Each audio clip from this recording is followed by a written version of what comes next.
All right, hello everybody. We're going in. Today is February 11th, 2021, and we're going to talk about support and resistance. Support and resistance is a really useful technical analysis tool, also known as an indicator, also known as, I don't know, call it whatever you want. My watch list over here is specifically just very high average volume and uptrends. So, as you can see, in the last 10 days, HUYA has been having a lot more volume than normal. This is a stock I previously have never looked at before, and we're just only going to look at the technical side of this, being the price points. So let's start by identifying the 52-week high, which let's not include today's 52-week high, just because of this movement is very, very, very aggressive. I'm not sure what's causing it, so let's pretend that we're a couple days behind, right? So we're going to identify that 52-week high, and we're going to identify this 52-week low, which would be down here at 1176. Lines do not have to be perfect. They do not have to be price points. They could be drawn out as regular trend lines, and any of that is fine. Now, the next thing we're going to identify, we're going to look at the first 3 months of that 52-week chart, and we're going to identify where that first resistance was developed and when it was broken. So as we can see here, the first resistance that I see is at this price point of $21.25, which is beautiful because I love trading in quarters and whole dollars. If the stock is over $100, I use half dollars and whole dollars. So we can see that it came down, found a support, it consolidated for a little bit, had a little bit of a move up once again, heading towards that previous resistance. It got rejected, came back down, found the support, headed back up to that resistance, got rejected again, came down, found us another support. These supports were determined by higher lows and higher highs. So now once the price break here at 21 and a quarter happened, now we can see what looks to be an uptrend that began to form. Fast forwarding to the next 3 months period, we can see that it was definitely a nice little uptrend. Came up, found some support, came up, found some support, came up, found some resistance at the $30 mark. And now it had issue breaking that, and that's what caused that sell-off. That sell-off was very, very aggressive, broke below the last known support, and luckily was able to recover and use it again. And now, well, we have this monster move that happened in the last couple of days, which once again, I'm not too sure what caused this. I've never traded this stock before, but using some TA, you can see that there was a consolidation here and a bull flag, and then okay, the other stock we're going to take a look at is Redfin. Redfin is real estate. It is something I am very interested in at the moment, and we're gonna do the same thing. We're gonna identify the 52-week low. We're gonna identify a 52-week high. We're gonna identify that first resistance that was broken, and we're gonna identify that next support. Okay, so now the chart looks a lot cleaner now, and zooming in, we can see here. We started the year off, those last 52 weeks at a $33 price point.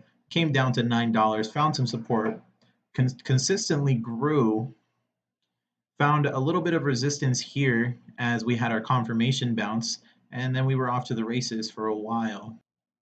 Up to recently in this move in November, which is probably one of the strongest moves that Redfin has had on this chart. So let's take a look at it. We're looking at a 91% move over a span of 28 days. Beautiful, beautiful, beautiful move. All right, and we're coming into earnings right now, so we can see that what happened was a double dip and a earnings run up.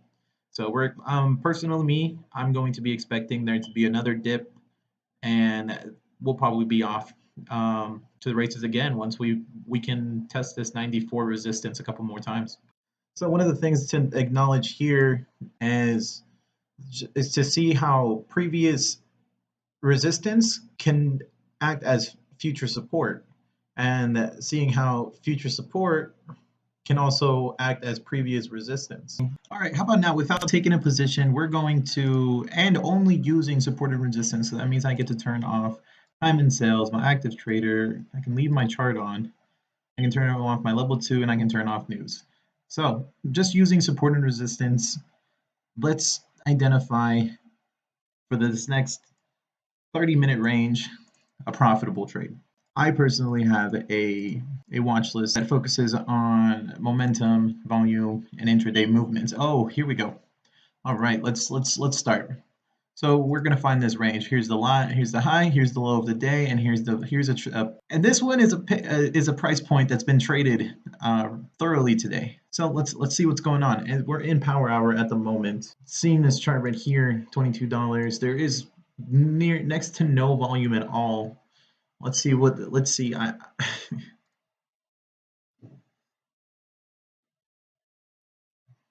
Genmark.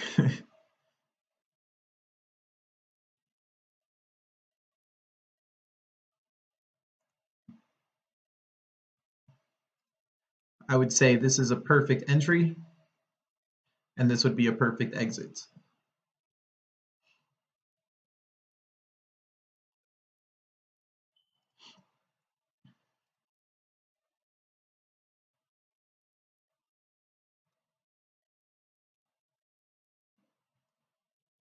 I do strongly believe that this is a nice entry.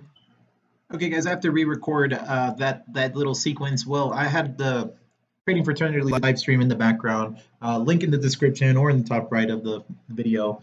Anyways, so I called out the movement here at $22, used a whole dollar, and we made about a 1.32% range for that initial pop, came down, and we managed to use the resistance that I had also found earlier as a support, as a new support. It came down, touched it one, two, three, four, 5 candles in a row, and pretty much proved how strengthful that this price point of 22.12, and in my opinion, the price point of 20, it started at the price point of $22. How much strength was in here in order to determine the trend heading upwards.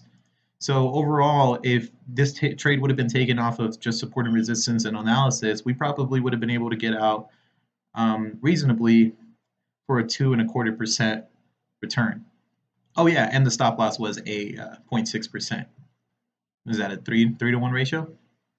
6, 12, 18, 24. That's, yeah, give or take about a 3-to-1 ratio. Anyways, guys, I know this video might not have covered all your questions, but this is how I use support and resistance. Keep it simple, keep it brief, and there's a lot of opportunity out there. Just be able to recognize it and learn from your experiences. And hit me up on a DM if you have any more questions. If you do want to have one-on-one mentoring or teaching or anything like that, feel free to hit me up.